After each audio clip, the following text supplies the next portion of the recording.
me doy cuenta de este problema y me doy cuenta de que hay algo que falta, que no está contemplado en la ley, que es la ley de propiedad intelectual, que por cierto es muy buena ley en términos generales. Sí. Pero hay algo que falta.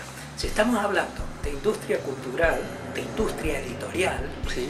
y resulta que uno de los fallos más importantes es que no hay una reglamentación para la obra de encargo.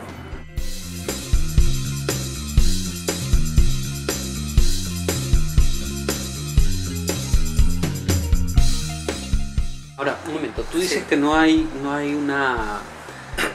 un artículo sobre la obra de encargo, pero se acogen al artículo número 8 De obra colectiva. de obra colectiva para utilizarlo en la obra de encargo. Exactamente. ¿Por qué? ¿Cómo y por qué sucede esto? Ajá. Que esto es lo que expliqué en el juicio. Así brevemente y en fácil sería que te encargan una obra, pero no te hacen figurar como autor. Exactamente. Te incluyen dentro de los maquetistas, del Exacto. fotógrafo Lo cual es una aberración. y omiten tu autoría, Exactamente. ¿no? Entonces, ¿por qué sucede esto? ¿Por qué empieza a aplicarse el artículo 8 Ajá. para obra de encargo? Primero porque no existe la figura de obra de encargo. Pero es que ha habido un hecho concreto y que justifica la reacción de los editores. Exacto. Es que cuando, sobre todo esto pasa con los libros de texto, Exacto. cuando los editores se dan cuenta que cumplido el plazo que tienen el autor, generalmente un profesor, un maestro, que son escritores profesionales, pero que conocen la materia que le van a enseñar al niño, se pasa a otra editorial.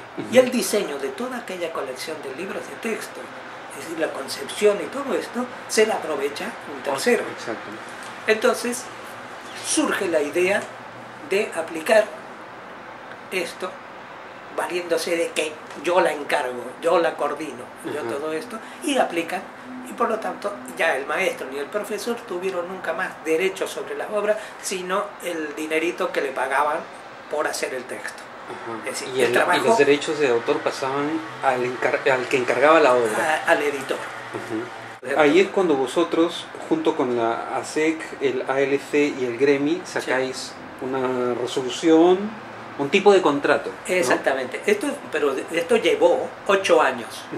Es decir, no fue una tarea fácil. Es así como surge el primer modelo de contrato de obra de encargo, donde se reconoce la autoría y al mismo tiempo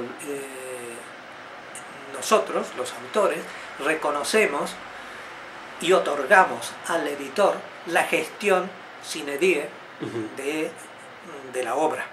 ¿Y este acuerdo, en qué año se produce este acuerdo? Y este acuerdo se concretó en mayo del 2010. Cuando tú ya habías tenido este problema con Telma. Yo ya lo tenía. Telma. Entonces ya lo tenía. Ese acuerdo se produce, pero el juicio no lo inicio antes de eso. Inicio el juicio después, cuando considero ya que los editores están de acuerdo, el gremio de editores de Cataluña está de acuerdo en los planteamientos y en el reconocimiento mutuo de ciertos derechos. De Ahora, ellos a gestionar la obra y nosotros de cobrar nuestros derechos. Ahora, yendo al caso concreto de tu caso, ¿no?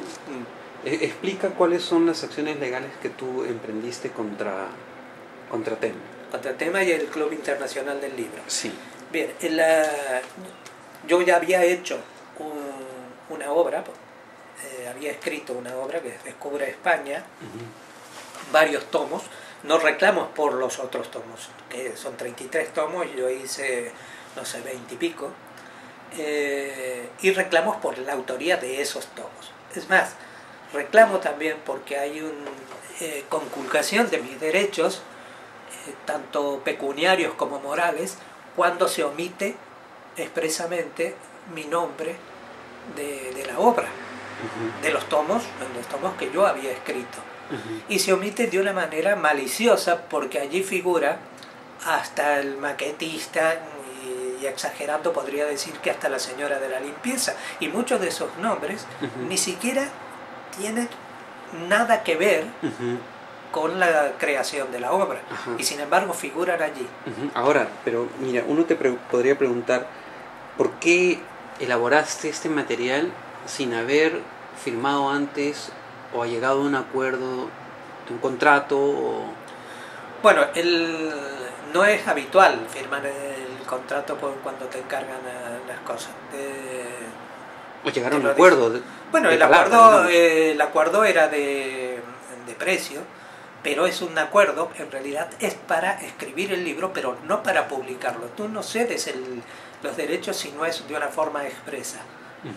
Es decir, el hecho de que ellos la hayan publicado, de que consideren que tienen derecho a publicar lo que es una apropiación indebida, porque ellos me encargan, pero no tienen el derecho de publicarla hasta que yo, en un contrato, se lo firme. Y el hecho está en que, aunque allí no aparece en la sentencia, pero que está porque es uno de los documentos que presentan ellos mismos, es el contrato que hace el Club Internacional del Libro con Tema. Han firmado el contrato de encargo de una obra hasta ese momento inexistente. ¿Cuándo existe la obra? Cuando yo la creo. Yo soy el creador de la obra.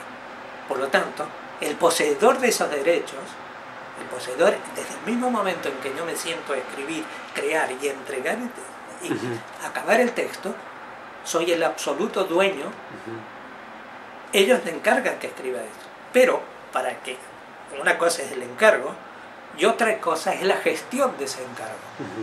El hecho de que me encarguen. Claro, ellos ahí alegan que como tú ya habías trabajado con ellos, tú ya sabías que eso iba a ser una enciclopedia. Entonces, por lo tanto, si entregabas el encargo, tú sabías que eso iba a publicarse finalmente. No. Bueno, debo inferir que sí, que se va a publicar, pero no sé con quién, no sé en qué condiciones. Vale. De modo que para hacer todo eso que han hecho después ellos, tendrían que haberme consultado porque yo soy el dueño de los derechos. Tenían que haberte facilitado un contrato, ¿no? Mandarte un contrato y decirte, bueno, vamos a publicarlo así, de esta manera. En estas condiciones, allí está y tanto te corresponde. Exactamente, y eso no lo han hecho ellos. Eso es por un vicio de práctica, han hecho eso, han continuado haciendo ello y continúan haciéndolo. Pero eso no es legal, porque necesitamos, cuando tú generas una obra, tú eres el titular de esos derechos. Tienes la propiedad intelectual de esa obra. Ahora, tú puedes demostrar que esa obra es tuya, que la has escrito tú. Por supuesto, y es más, no solo demuestro, sino que ellos ya lo aceptan en la medida en que han presentado todos los recibos por los textos que yo le he encargado. Por eso me excluyen maliciosamente, ante la posibilidad de que yo reclame, me excluyen maliciosamente de los créditos de la obra. Es decir, hay mala fe desde el principio. Hay mala fe. Entonces los jueces lo que tendrían que ser sensibles a lo que es, primero, lo que es la propiedad intelectual, que no es un ladrillo, no es un envase de la Coca-Cola, sino que tiene una naturaleza en la que interviene la creación,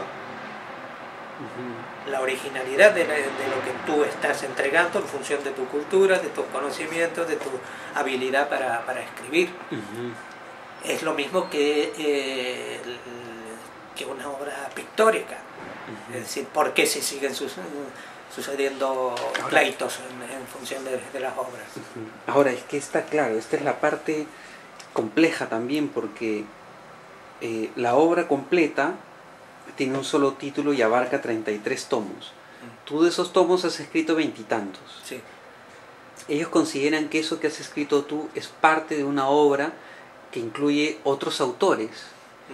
Y al incluir otros autores, no eres tú el poseedor de esos derechos, sino el que encarga a los autores la obra.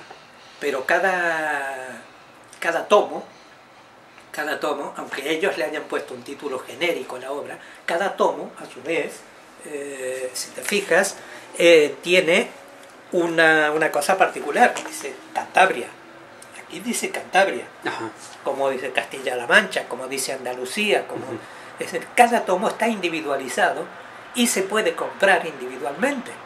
De hecho, cuando ellos lo comercializaban a través de los grandes periódicos, tú podías ir al kiosco y comprarte el tomo de Andalucía o el tomo de Cataluña, porque era el que te interesaba, y el resto de la obra puedes prescindir, porque cada tomo es autónomo.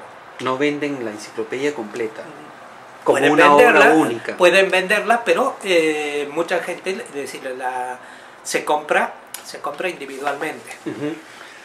Se compra individualmente. O sea que cada tomo tiene su autonomía. ¿Tú sugerirías que cada tomo llevara el nombre de su autor? Claro. En portada incluso. En portada incluso. Pero es que además, ¿por qué ponen el nombre del prologuista y no ponen el nombre del autor? Ahí ellos sugieren que tu contribución es equiparable a la contribución del fotógrafo o de los fotógrafos, y que esta es una enciclopedia de fotografías y que el texto acompaña las fotografías. No, es al revés, porque aunque las fotografías sean más o menos grandes, el guión que les doy sirve al fotógrafo para que saque las fotografías que ilustrarán el texto que yo escribo.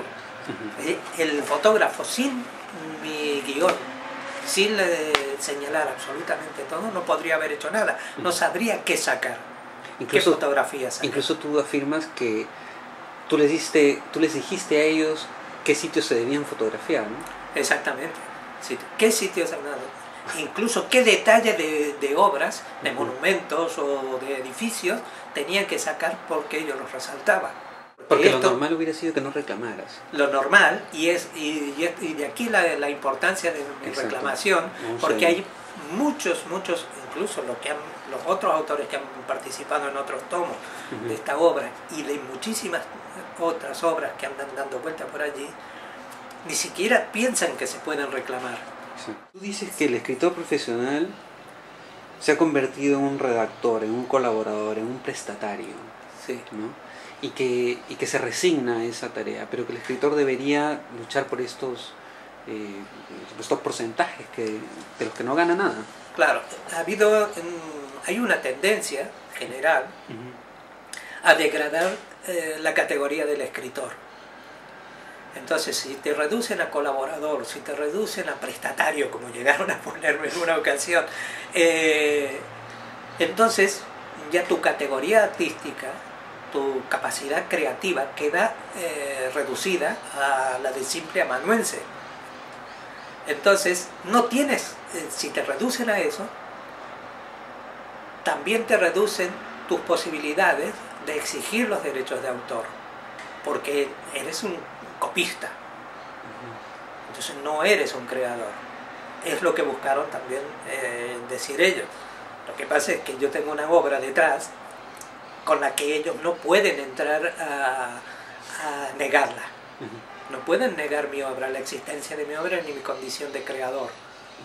Y hay una coherencia, como le dije en un momento, en todo lo que yo hago. Para mí es tan importante hacer una obra de esta, que aunque sea alimenticia, hacer otra que no lo sea.